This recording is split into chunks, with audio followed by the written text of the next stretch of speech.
कि आप मुसलमानों की भीड़ में शामिल हो या ना हो, लेकिन अगर आपका अकीदा यहां है तो जन्नत आपको भी मिलेगी।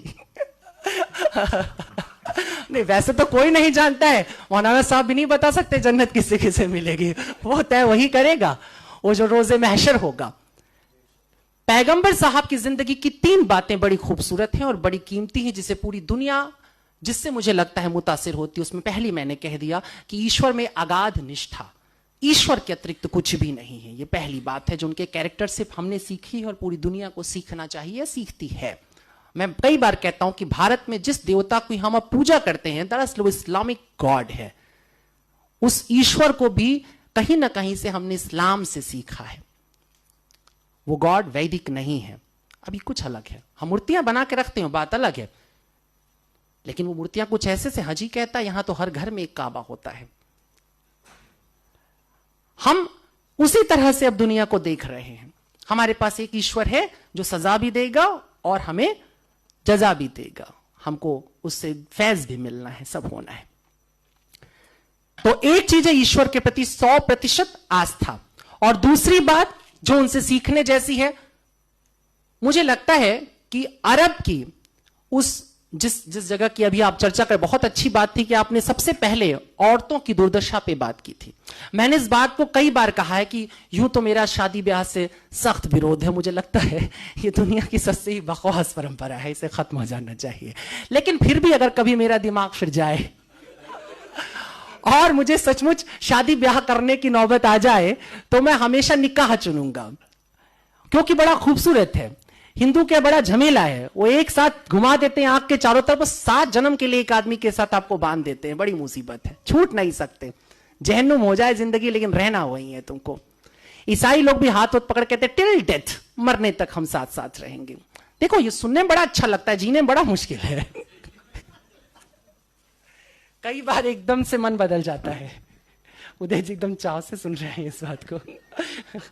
लेकिन ऐसा है, पर इस्लाम बड़ा क्लियर है, और उसके क्लियर होने की वजह थी, बहुत जरूरी था, क्योंकि औरतों की स्थिति बहुत खराब थी। तो सबसे पहले औरतों के हक में जो बात होती है वो हमको 1450 साल की रवायत के, आज के समय से मत सोचो, उस जमाने के मॉडर्निज्म पे जाओ, उस जमाने के मॉडर्न थॉट के ऊपर जाओ कि किस तरीके से पैगंबर साहब ने औरतों को उनका हक दिया और कहा कि नहीं, शादी होगी तो औरत तय करेगी।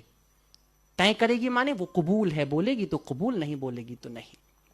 और अगर कबूल है, वो कहती है, तो ये भी वो तय करेगी कि ये कितनी इंश्योर्ड होने वाली है शादी। वो मेहर की जो रकम, अभी तो सुनते कई जगहों पे 750 रुपए में निपट जाता है, और वो भी पहले ही दिन माफ करा लिया जाता है। देखो ये सब चलता रहता है ना, इसीलिए हमें मजबूरी में बात करना पड़ रहा है। किरदार रसूल अल्लाह, उन्होंने चाहा कि औरत अपने हक को तय करे, वो कहे कि मेरे को इतना इंश्योर करो कि यदि कल तुम्हारा मन फिर जाएगा, कल तुम किसी और औरत पर तुम्हारी लालसा जाग जाएगी और तुम मुझे छोड़ करके जाओगे, तो कम से कम मेरे जीवन के लिए, मेरे सुकून के लिए इतनी व्यवस्था रहनी चाहिए। ये नियम आता है, और ये बहुत बड़ी बात थी।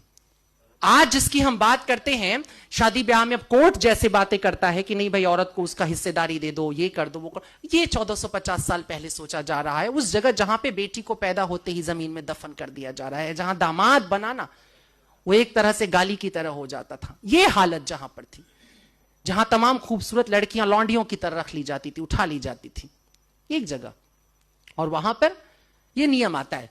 बर्नार्ड शॉ की आपने बात की, बर्नार्ड शॉ ने 2 लाइनें कही थी, एक लाइन आपने कहा था, मैं दूसरी लाइन के साथ बोलूंगा। उन्होंने कहा था कि इस्लाम दुनिया का सबसे खूबसूरत मजहब है और मुसलमान बदतरीन, सबसे बुरे लोग हैं।